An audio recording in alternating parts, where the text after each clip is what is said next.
Please join me in welcoming to the stage the founder and executive director of Impact Partner and producer of the film, Dan Cogan. And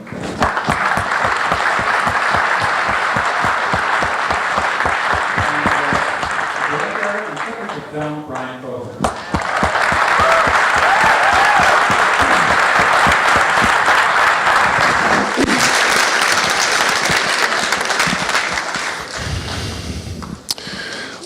I realized two things while I was watching this film. One is I have to pee all the time. And I thought I could have a little business going near the Russian Olympic Village at the next Olympics. And number two, I thought if the Russians could smuggle all that pee in and out of that factory there, I wonder what other things they could have up their sleeve.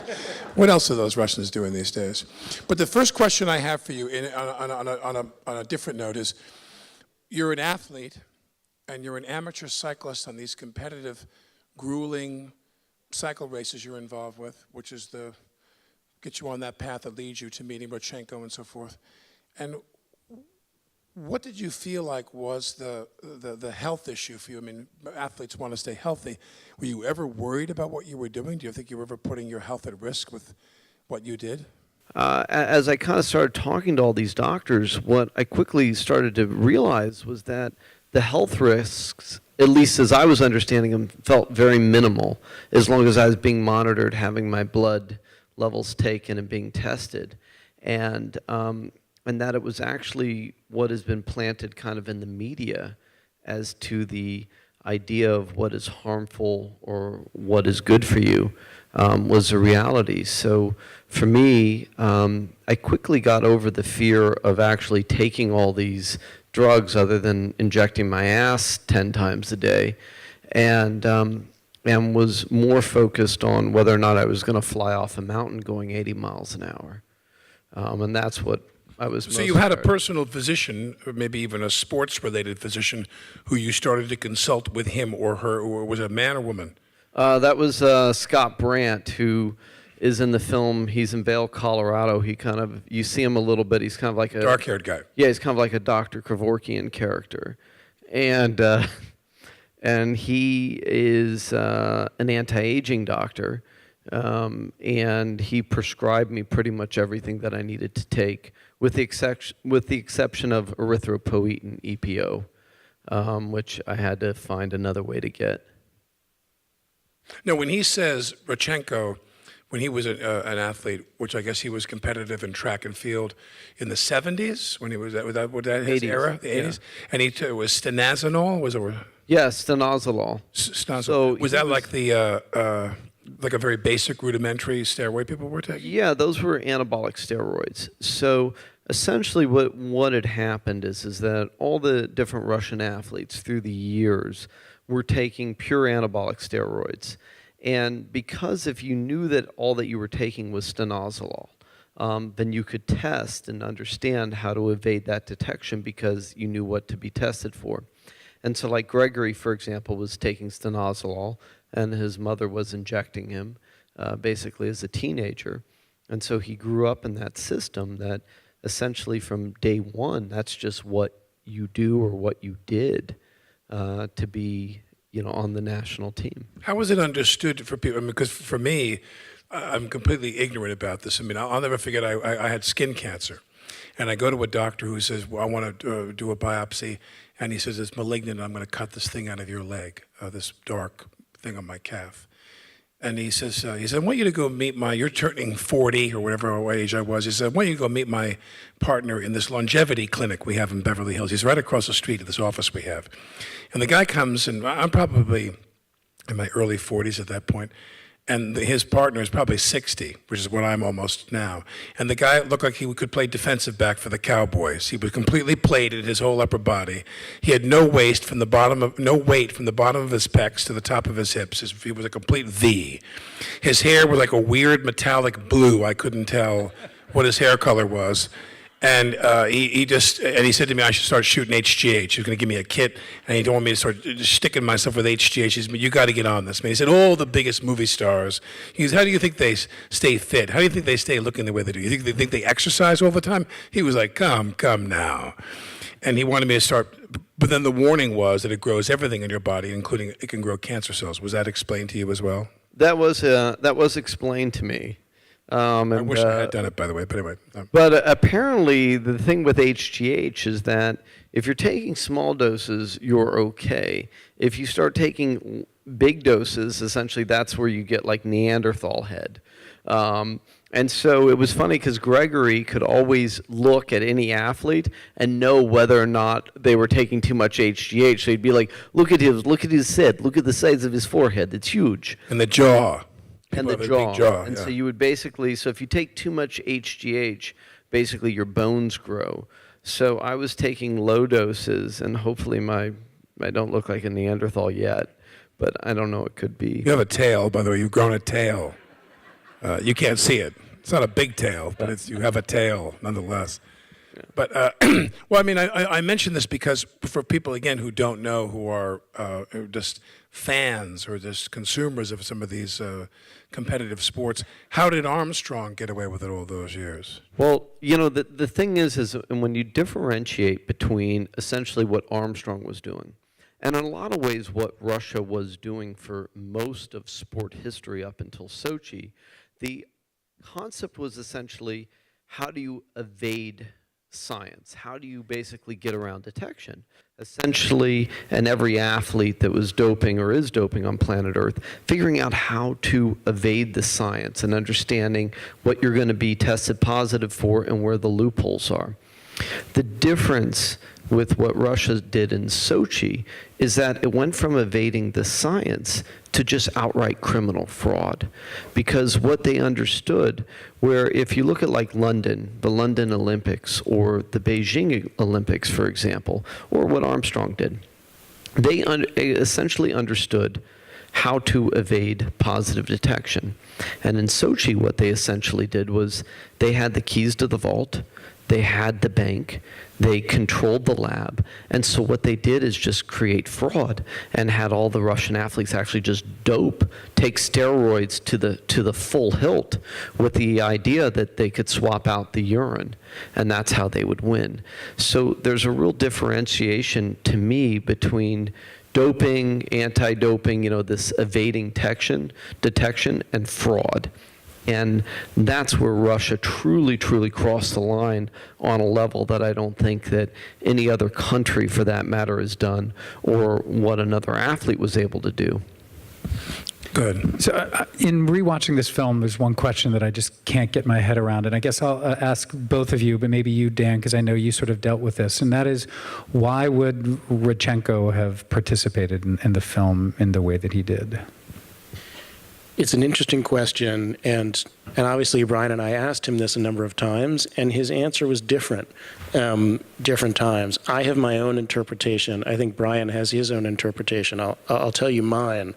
You saw at a certain point in the film where he was going to end up in prison, and what did he do in that moment when he was caught and he didn't see a way out?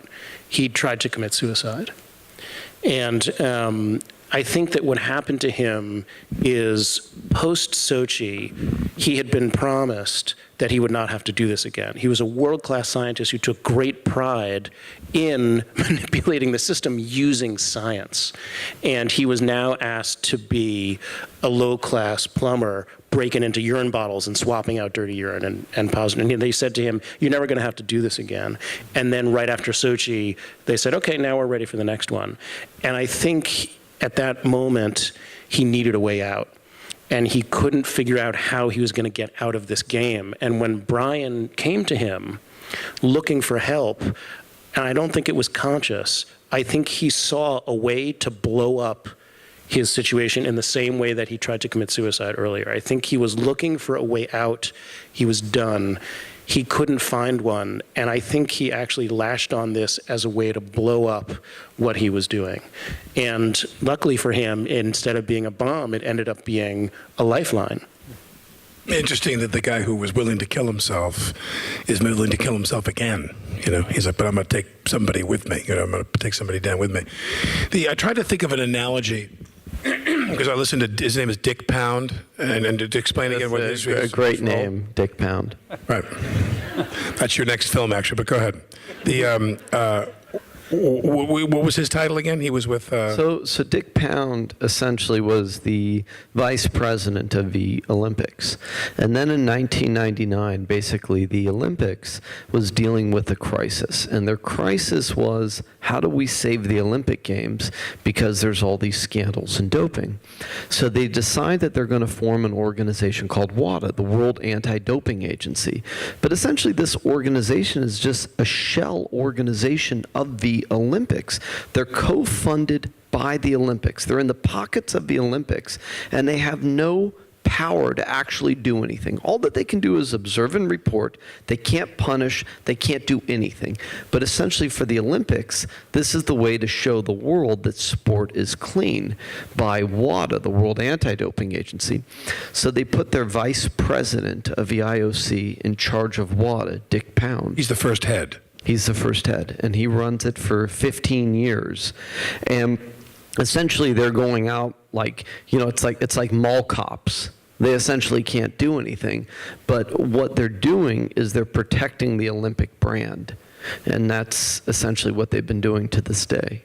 I think what occurred to me, I tried to think of a parallel system. I thought of campaign finance reform, where many people who are strident and vocal proponents of reform and campaign financing in this country, many of them over the years, in the years I've been involved with that cause, have fallen away frustrated and demoralized and thinking, well, what's the point? You're never, ever, ever going to take the money out of politics. They're going to, just as they do now, they find a way. How do you feel about that in terms of doping?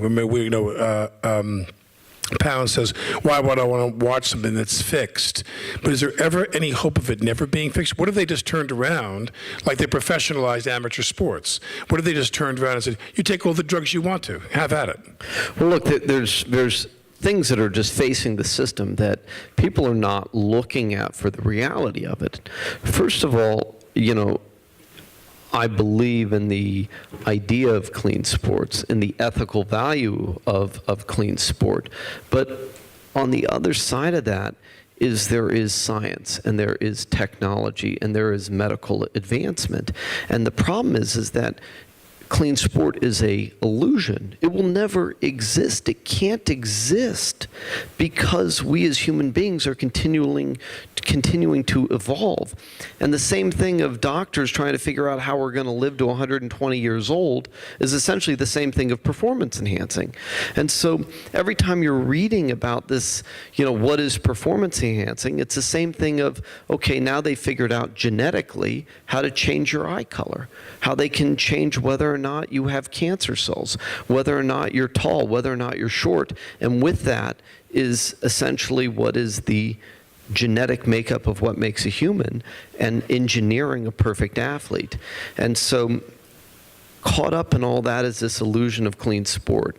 And how do you deal with that in 2017 and moving forward? I don't know, because the future says that this is an unwinnable war because we keep advancing scientifically, technologically, and as humans. And so everything that they figure out, so they figure out how to test for one thing, and the very next day, they figure out something else. And then they figure out a test for it, and the next day, they figure out something else. It's interesting to me how there are people who I've known, and to varying degrees. Some of them are not as advanced as the doping that goes on in Olympic sports and in Tour de France type cycling. But I think about people who they really view their body in a kind of there's not a spiritual component, or another example might be a Christian Scientist component to it, where they look at their body as just a plastic bag filled with cells and DNA, and they're willing to pretty much put anything in that bag to enhance their performance, to enhance their looks, to enhance their longevity. And I find that amazing. What was your attitude toward your body? What was your attitude toward, how did you define health? And were you somebody who, to the extent that you care to divulge that to our very private, secret-keeping audience, none of people will talk about this outside this room on social media, nothing, no matter what you say. But I'm joking, but I'm saying, were you somebody who you were like a super health freak and you didn't drink, you didn't smoke, you were very observant about your health? Or were I drank. You drank? So you pound down a couple of vodkas there with him, yeah. Yeah, not much of a smoker. I can say that the testosterone has been, it's very positive. And, you know, I guess, you know, the way that I was looking at things is that, like, for example, if you're just talking just flat out, aside from doping or anti-doping, that, okay, if you're a male over the age of 30, your testosterone level starts going like this. And when you're at 40, it basically goes like this. And that's essentially what gives you your libido. That's like your chi, that's your life force. So taking testosterone essentially brings you back to where you were in your 20s. And the same thing can go for a lot of things. So the way that I was approaching it, and the way that I certainly felt when I was taking all this stuff, was that I was recovering, which is essentially the difference in so many variables of whether or not you're an amazing athlete, or whether or not it's all based on whether or not you can recover. So the ability to recover allows you to train harder. And if you can train harder, you become faster. And if you can recover again, then you can train harder again, and then you become faster again.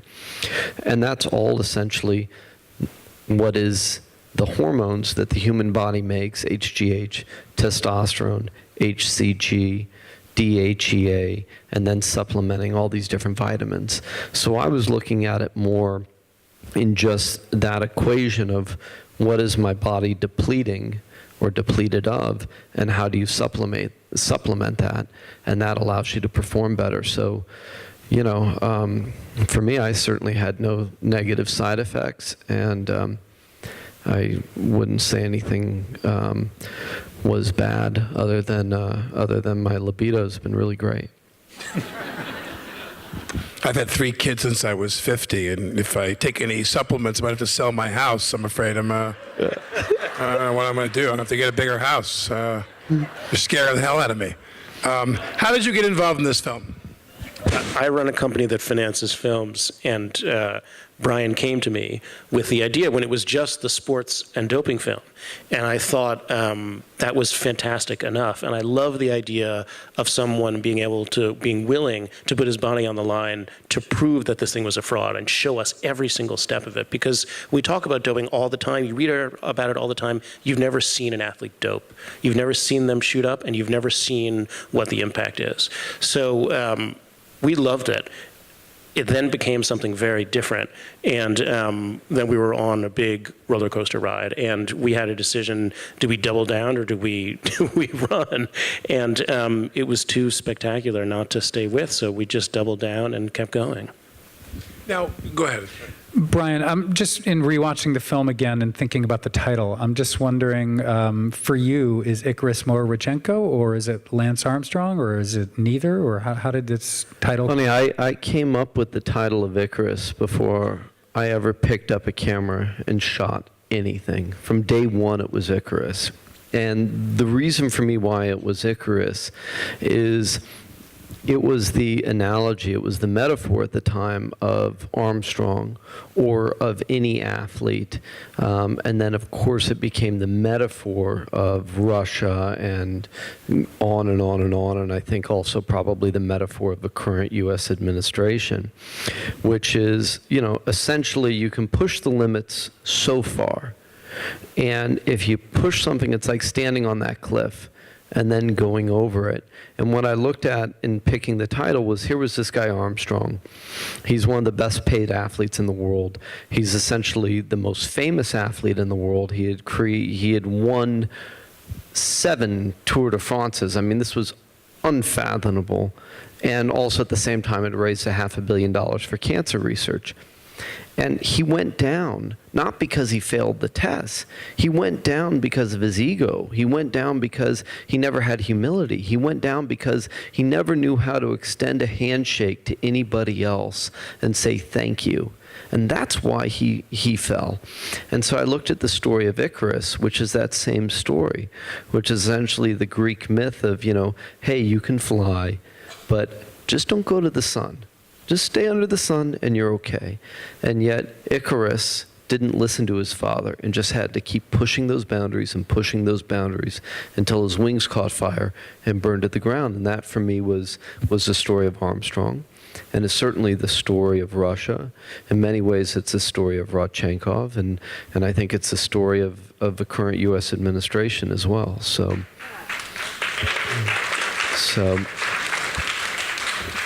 the title just took on kind of a whole other meaning, and I stuck with it. I like to think of this administration that they flew too close to election hacking, and then their hair caught fire rather than their wings caught fire. Their orange hair caught fire. But this film reminded me to a degree. I want to preface this by saying that in the film, as I'm assuming you're highly aware, both of you, you've disappeared to a large extent toward the second half of the film. You lead us to a point where the story becomes Rodchenkov's story.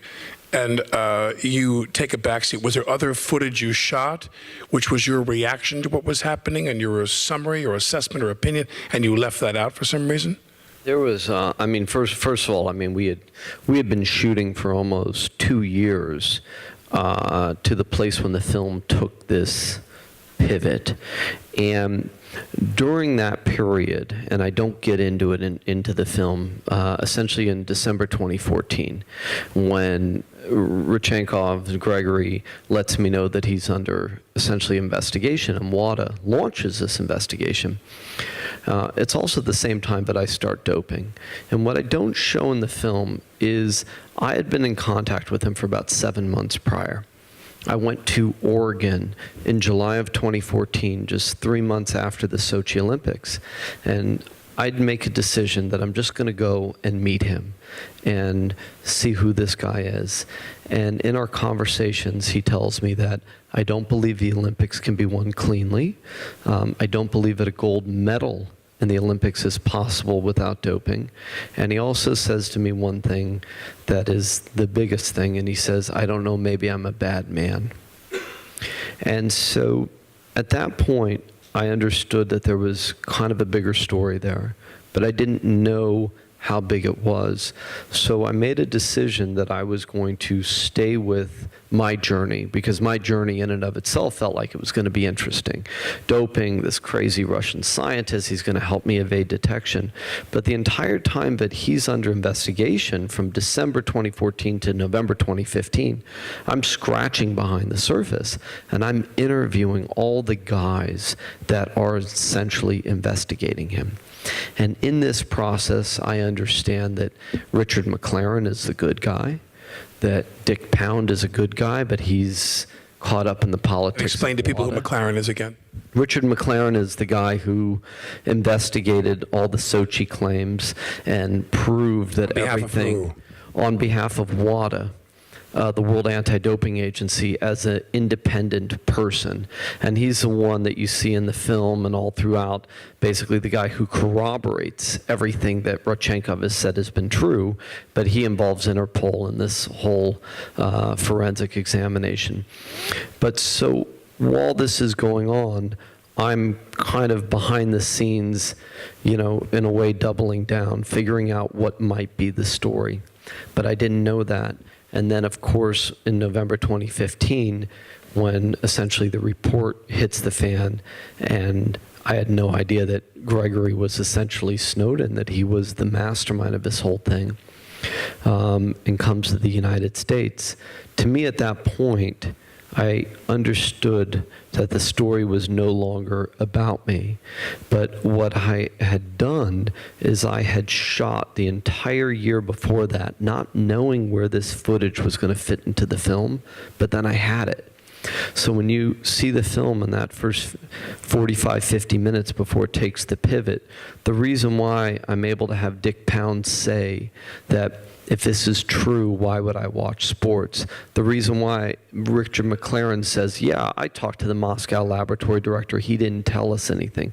The reason why I have all these pieces in the film is because during that year that Rodchenkov was under investigation, I was going quietly behind the scenes asking these guys, what was going on and what would this mean if this investigation proved to be true.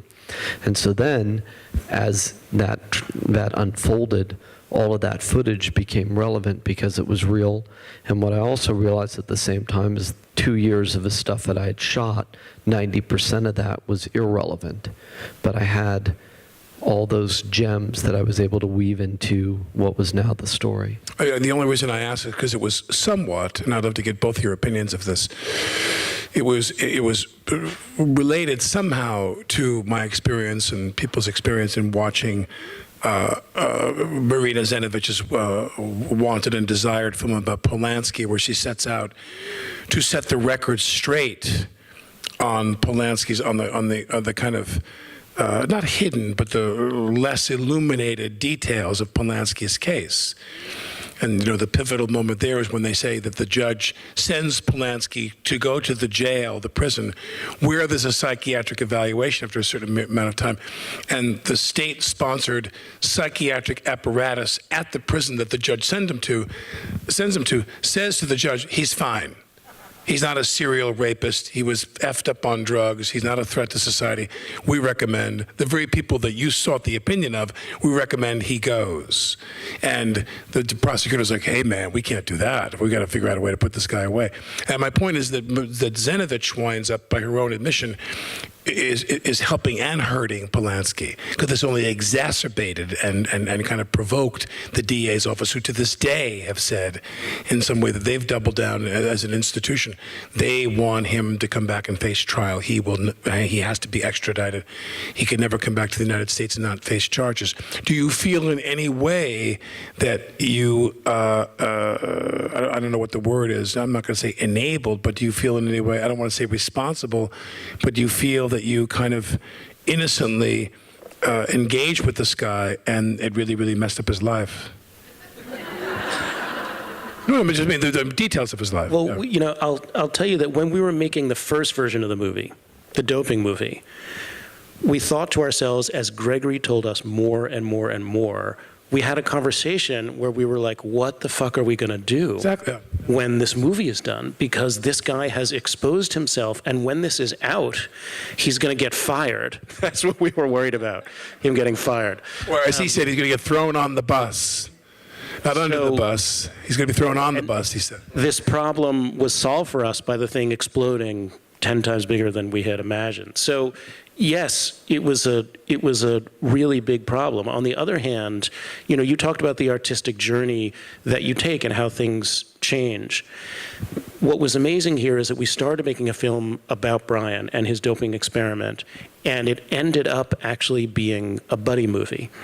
And when we realized that, it changed the way it was cut. So the film starts with Gregory helping Bryan, and the film moves to Bryan helping Gregory. I mean, I'm just wondering that for you, at one point, you're sitting there and you're in the room with the DOJ, talking about cooperation agreements, and he's going to talk to the Times. The Times, he still used the word, I'm going to cancel the whole thing. We're going to prosecute you. Did you at one point sit there and say to yourself, how the fuck did I get here where this is developed in this way?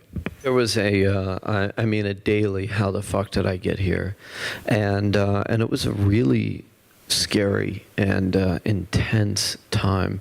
And from the time that he gets here, from the time that we go to the New York Times, and basically last year, May of 2016, so all of a sudden, it wasn't even about me making a film. It was just, I'm in the middle of a daily crisis, and this crisis is serious, and people are dying, and I understand the information that Gregory has, and this information is huge. And Dan and I believe that he is telling the truth. I mean, we never doubted that whether or not Gregory was telling the truth.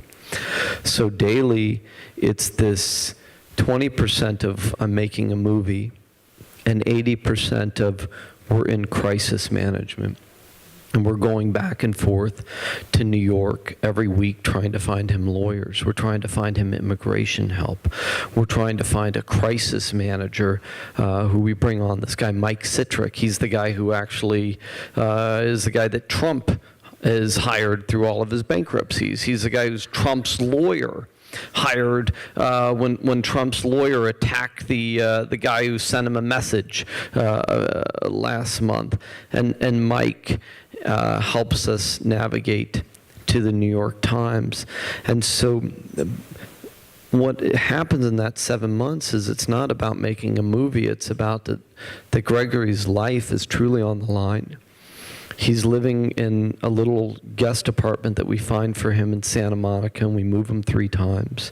And it's a daily crisis of how do we essentially keep this guy alive, and how do we help bring this story public to the world. And it wasn't about making a film at that point, but it certainly was there that we were documenting this. But in that moment in time, it was more kind of the ethical, moral feeling that I had to a friend to help him tell this story, and then understanding what this story was, and that we had to see to it that it came public. And the fear was that we knew that the IOC, the Olympics, they would have paid anything to shove this under a rug. WADA would have paid anything to make this go away. We could have went to Russia at any time, and they would have paid anything to make this go away. So we knew that there were no allies in breaking this story. And so it became on Dan and I, essentially, of how to navigate this to bring this story forward. And it was very, very, very stressful. It really was. And but I never felt like I was going to back away from it. Dan never backed away from it. Never. Are you guys still in touch with Rodchenko at all? I've been able to keep track of his safety, his whereabouts through his lawyers. But, this is the other thing. The Department of Justice has been sitting on this case now for 1 year and 2 months. They haven't decided, is he a criminal or is he a whistleblower? And the scary thing is we're in this moment right now with the current U.S. administration that we're worried about a trade for him. We're worried about his safety. We're worried about how he comes out of this in another year. And no matter what you want to say about Gregory, which is, yes, he did a million things that were wrong, at the end of the day, this guy made a decision. And the decision was he didn't have to tell his story. He could have come to the United States, and he wanted to tell this story, and he brought the evidence, and he took that extraordinary risk. I mean, this is a man who will probably never see his family again, to bring this story forward. And if the United States, our government, turns on him or trades him for that other American, it's a very, very upsetting time. He could have come here and been the Werner von Braun of doping. He could have taken over the U.S. doping program. Exactly. Can we bring up the lights? We're going to have some questions. We are running late. We're getting close to 10 o'clock. Let's bring up the lights. Do we have any questions here in the audience? We have mics. Let's bring the mic down here in the front. What's the status of his wife and children and sister? His wife, children, and sister are all still in Russia. His sister doesn't have a passport. His wife doesn't have a passport. They took those and they seized all the family assets. And as you see in the film, they had him under surveillance. They were listening in on the Skype calls between the sister. And there are criminal charges and criminal findings against Gregory in Russia, so he can never go back. He's been convicted of all these crimes. And I think it'll be a hard time getting his family here. We tried to bring his family here. We offered twice when he came, and then again before the New York Times story ran, to bring them here, and actually none of them wanted to come. So they're safe, although, as Bryan said, his wife's assets have been seized. That was your question. Okay. This gentleman way over on this side here, please. Given the facts and the investigation, how did the Olympic Committee justify allowing the Russians into the Rio Olympics at the last minute? And second, what do you hope the impact of this film will be? So the first question is how did the Olympics justify letting the Russians into the Rio Olympics? It's because they're a bunch of fucking assholes. And they're a bunch of crooks. And they're essentially a corrupt organization that accepts bribes to allow countries to cheat and cheat every single clean athlete in the world. I mean, this was a fraud that was 40 years in the making. Thousands and thousands of athletes around this world lost their medals at the hands of Russia. And the Olympics were presented with this evidence because I saw it. I witnessed it. I helped translate the whole goddamn thing. And then the president of the Olympics, Thomas Bach, is given this evidence. Not bullshit. He's given forensic scientific evidence. And every country in the world is calling for Russia to be banned. Every anti-doping agency in the world is calling for Russia to be banned. And what do? They allow them to compete. And now you know what the discussion is now? They're going to allow Russia into the next Winter Games for $50 million euro bribe to the IOC, to the Olympics. And the question is whether or not we should be having these Olympic Games. Why the fuck are we having the Olympics? I mean, seriously. If this is a corrupt organization where essentially a country like Russia can pull off this fraud for 40 years and go unpunished, why are we having the Olympic Games? And what does this say for our country? Are we going to deal with this? Are we going to put up with a foreign power colluding and involving and meddling into our business and our relationship? I mean, what they did in the Olympics and what they've done in sport for the last 40 years is the same thing that they're doing in our country right now. And so the question is we going to put up with this? And so, the Olympics apparently are willing to put up with it. They're willing to let this all go away for 50 million euro. And it's a joke. Go right ahead, please. I always felt that we needed the Olympics to advertise my sitcom on NBC. That was kind of it's a business. I mean, it's like we use other shows to platform new shows. It's like the Olympics are very powerful advertising. And P.S., I really saw the testosterone kick in when you answered that question. Exactly. I thought you were going to get up and throw the chair against the wall. I was like, whoa. Which Do me a favor, stick your leg straight out. Stick this leg straight out. Look at this guy. He's like a rock. He really is a cyclist. He's like made of stone, this guy. Let's have a couple more questions. We are running. The lady over here, and we'll do you just 1 second. We'll do these two over here. This is an extraordinary expose. What do you think this film tells us or told you about the way that Russia conducts its affairs with the rest of the world?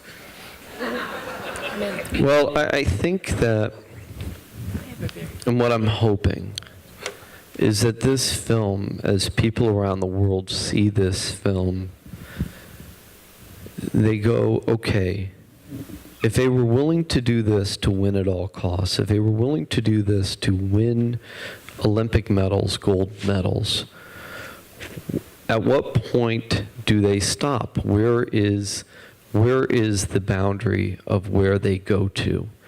And I'm hoping that people around the world, if you just take the sports out of it, because people care about sports, and you look at the other things that are at stake, make a collective decision, because change in anything, whether it's sport, whether it's the Olympics, whether in politics, it can only come from essentially a groundswell of the people that go, hey, this is not acceptable. We are not going to tolerate this. And I think that for me in this film, that I'm hoping that the takeaway outside of the Olympics and sports is that people go, hey, this is a country that is willing to essentially assert itself into all affairs at no matter what cost, and to push those boundaries just like ICARUS. And at what point do we as a country or as a planet say this is not acceptable and want to do something about it? And I think that this film is that keyhole that lets you look into what is going on in this foreign power and understand the extent to which they will go to assert themselves politically. One last question right here. Go right ahead. Considering what you discovered with all that you did, have either one of you been threatened? Have you had your lives totally destroyed? Have people told you they're going to kill you, your family, take everything away? It seems to me that you would be likely candidates for that. Thank you. And she doesn't mean by Netflix or Hulu, by the way. Well, Alec and I were backstage, and Alec has offered me a safe haven in his cellar. And I'm being told he has a bomb shelter in a couple different locations. So, what's that? No, Dan can come, but he's got a wife and 2 kids, so Alec would have to build a bigger shelter. But look, you see in the film that they have my emails between Gregory. They have my photos. They were operating surveillance on his wife and on his sister. So there's no doubt as to whether or not they can infiltrate, internet and technology and hack and have information about that. What I'm personally hopeful for is that, I'm the messenger and that you don't shoot the messenger. But on the other hand, what we've learned about Russia is they're not ISIS.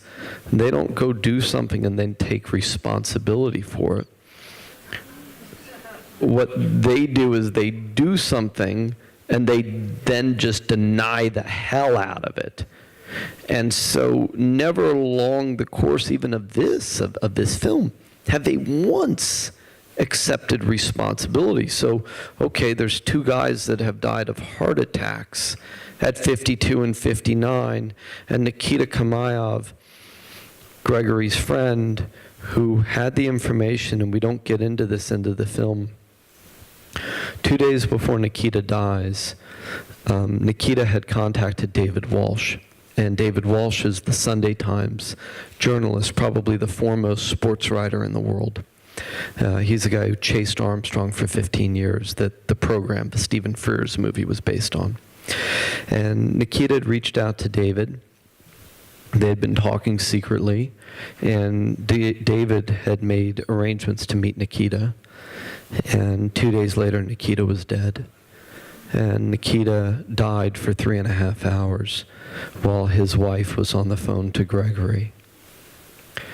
So this isn't a country that takes any responsibility for anything that they do. And what you see in that press conference of Putin on December 23rd, 2016 of this year, literally going, I don't even remember Gregory's name. That would be the equivalent of Obama saying, I don't remember Snowden's name. Gregory has dominated Russian media for a year, literally. This has been the single biggest scandal in Russia. And there's the president saying, I don't even remember his name. So, I think if I was in danger, I wouldn't know it until, basically I'm out of a heart attack, and hopefully I'm okay. But they don't accept responsibility for anything. And what we're seeing in the current, U.S. cycle of meddling and tampering, they have accepted zero responsibility no matter what information and evidence is put forward. Or in your case, they'd say that you biked off of a mountain somewhere. But anyway, let me just say two quick things. Because for us, for David and I, who put together this program, and I see quite a few, and David sees an incalculable amount of films and documentary films. This was a really well put together film, and this movie is really looked great. Moved really, really well. I just want to ask, who was your editor? Who's the editor on the film? Where? John. Come on out here. Let's take a bow. Right. Come here. Who is this? This is John Bertain. And John is not only a spectacular editor.